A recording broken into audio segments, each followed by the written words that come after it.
Hello everyone, मैं कुमार अनिल।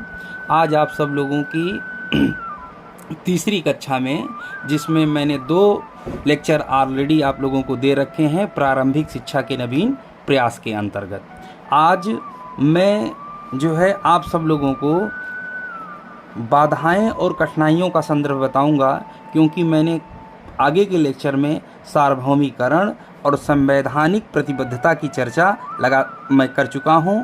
तो अतः आज मैं बाधाओं और कठिनाइयों की चर्चा करूंगा।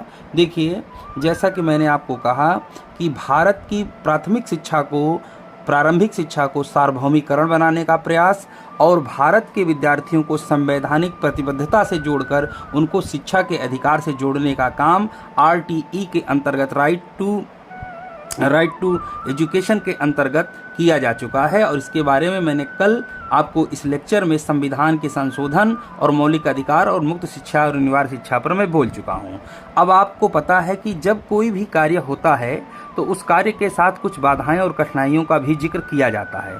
देखिए, जैसा कि आप जानते हैं कि भारत एक विकासशील राष्ट्र है, तो विकासशील राष्ट्रों के सामने जो सबसे बड़ी चुनौती होती है वह चुनौती होती है कि वह अपने संसाधनों को कैसे इकट्ठा करे और उन सीमित संसाधनों में कैसे आगे लेकर बढ़े। तो जो संवैधानिक व्यवस्था हमारी है वह व्यवस्था तो करती है, लेकिन चुनौतियां इस तरह की हैं कि हम चाह कर भी भारत के प्रत्येक बच्चे को नामांकन, अस्थायित्व और शिक्षा संबंधी सुविधाओं को जैसा हम चाहते हैं वैसा हम नहीं दे पाते।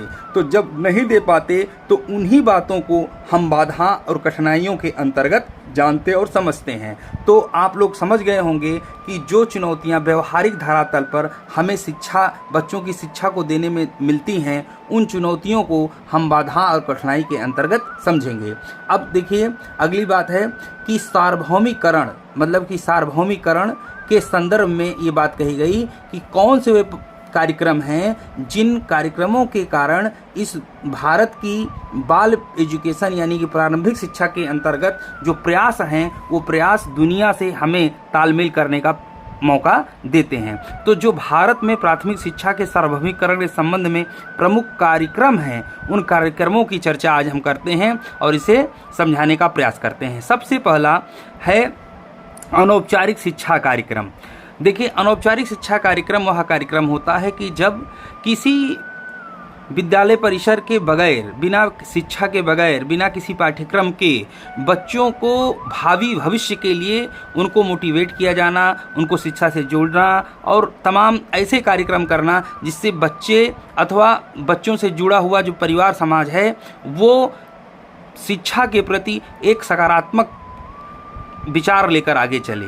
तो ऐसे कार्यक्रमों को औपचारिक शिक्षा कार्यक्रम के अंतर्गत रखा जाता है। दूसरे नंबर पर है ऑपरेशन ब्लैक बोर्ड। देखिए, ऑपरेशन ब्लैक बोर्ड आज के वर्तमान परिवेश में आप सब इस बात को ज़्यादा अच्छे से नहीं समझ पाएंगे कि ऑपरेशन ब्लैक बोर्ड की दुनिया में मतलब कितनी सराहना हुई और भारत में ऑपरेशन ब्लैक बोर्ड से कितना कुछ शिक्षा में बेहतर किया गया। ऑपरेशन ब्लैक बोर्ड आप लोगों को याद होगा कि बचपन के दिनों में जो हमारे यहाँ बोर्ड इस्तेमाल होते थे उसका रंग काला होता था। हालांकि समय के साथ अब उस बोर्ड का कलर सफ़ेद हो चुका है, यानी अब हम वाइट बोर्ड पर पढ़ते हैं। लेकिन ऑपरेशन ब्लैक बोर्ड शिक्षा से जोड़ने का एक बहुत बड़ा अभियान था जिसके माध्यम से बच्चों को शिक्षा के प्रति जागरूक किया जाता था। अगली बात है बेसिक शिक्षा की परियोजनाएं। देखिए, जो बेसिक शिक्षा की परियोजनाएं हैं उसमें प्रयास ये होता है कि बच्चों को बेसिक तौर पर